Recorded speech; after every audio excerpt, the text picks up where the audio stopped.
fractions or expressions is what we like to call them as well. So when we look at this scenario here, we can see that we have this number 12 over 8. When I see that, I can see a common factor of 4. I can simplify this fraction. So if I divide this value by 4, I get a 3. And if I divide this value by 4, I get a 2. Okay. So I know I have 3. And the top, this a squared, we're going to go through the steps here, is a times a.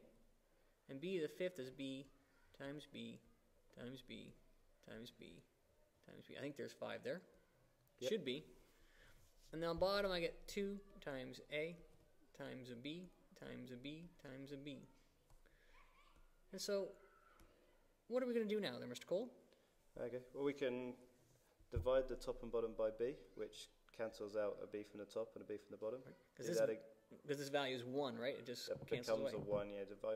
B divided by b is 1, and then divide by b, they're 1s, divide by b, they're 1s, right. Divide by a, and now we can put together what we've got left. And that seems to be 3a b squared over 2. And this is fully simplified. Okay. So normally we can do that a bit quicker, right? We can just we can look at the indices, right. And 5 take away 3 is going to tell us our power of b, right. Our b exponent. Right. And because it's positive, it's going to be on the top of the fraction. Okay, let's go to the next scenario and see what we have. Okay, in tackling this problem, I recommend let's multiply them first and then simplify. So when I get the top, when I multiply the top, what do I get? So we've got 2 times 5 is 10, and then normally put it in alphabetical order, so a and then b squared. And then on the bottom, we've got 6ab. Okay, and so then doing some of the canceling that we did last time, I know that 10 over 6, I can divide both by 2. I get a 3 and a 5. The a's will cancel, because that's just 1. And then if I go 2 subtract this 1 here, I end up with 1. So there's only a b up top. And so when I put it all together, what's left? So we got 5b divided by 3. Okay. Okay. Next one. What are we going to do here? Dividing.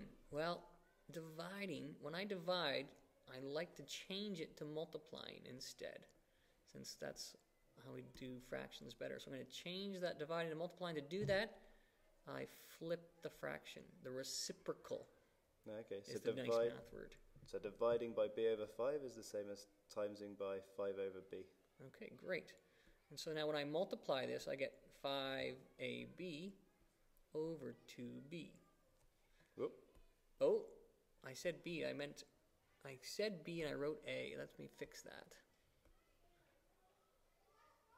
Okay. And so I get a.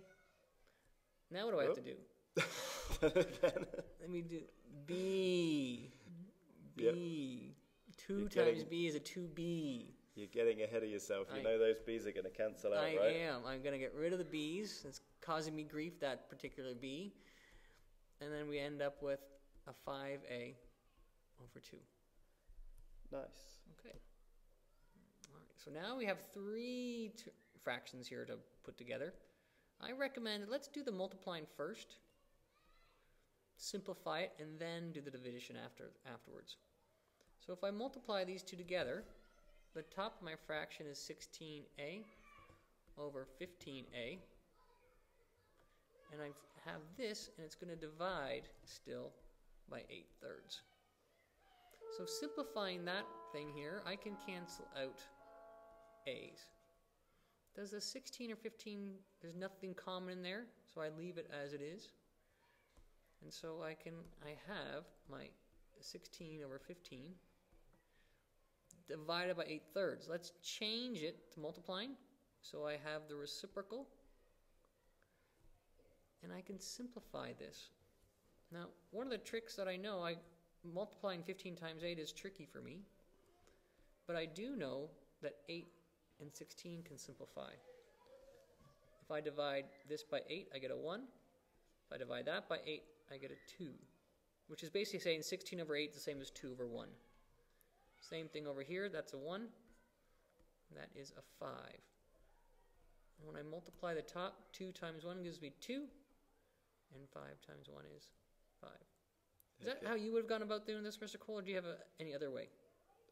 That's how I would have done it. Okay. But if you did just do 16 times 3 and 15 times 8, you'd have got some big numbers, and you could have simplified it down to 2/5. Right. Right. You'd still have got the same answer, but it would have taken much longer, right? Right, because the top would have been 48. I can do that one. The bottom would have been, oh, good Lord. 120. 120. Well done. And then you'd have to divide by 16, I think. Some big number you have to divide by to get 2/5. Okay. But they are equal. Yeah, it's 24. Oh, okay, 24. Well done. So that would divide by 24 and you get 2/5. But those big numbers, if you don't have a calculator, it's easier to simplify first. All right, last one to do. Oh my goodness. What are we going to do with this one? We've got negatives, divisions, exponents, numbers all over the place. Okay, let's just try and make it a bit simpler first, right? Okay, so let's deal with this first parenthesis. So when I go through here, I can cancel a bunch of things. I can cancel or divide by 4 and get a 3. Divide by 4 and I get a 4 still. What happens with these A's? Well, the one on top's a to the power of 1, right? Right. So we can get rid of one of them and get rid of one of them. So that's going to become a squared. Right, so inside this parenthesis then is negative 4b squared over 3a squared. That's the first parenthesis. Let's look at the second parenthesis now. Let's keep it dividing. For now, I might change that in a second. Let's see if we can cancel out here. I know my b's. Yep. This becomes a 2, and that becomes a 1. Or a 0. So I got b squared over 9 now. The b's is gone. The a's remains. This I can make a 1, and this I can make a 3 by dividing both by 3. And so I have, I'll go back to blue. What I have then is negative a squared b squared over 3. Okay, let's do our trick, changing the dividing to a multiplication, right? Sounds like a good plan to me. Squared, change to the multiplying, I get negative 3 over a squared b squared.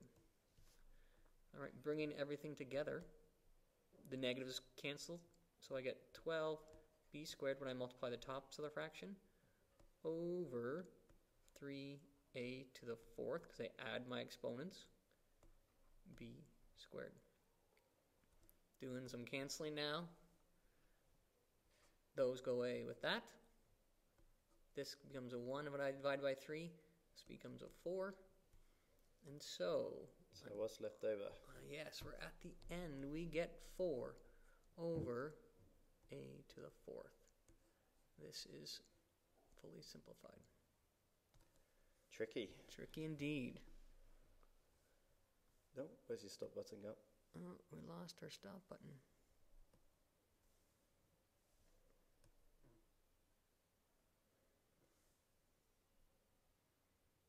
We have so much stuff going on, I can't.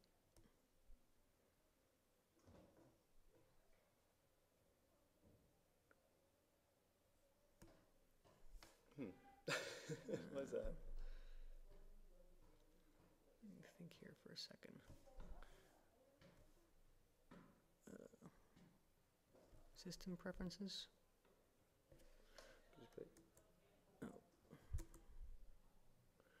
Oh, I can go here and get system preferences. What am I doing?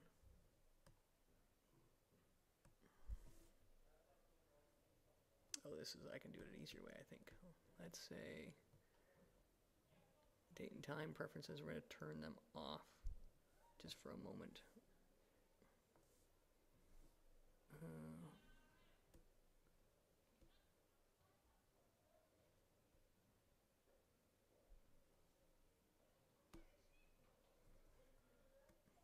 Get rid of the show There we day go. of the week. So now I can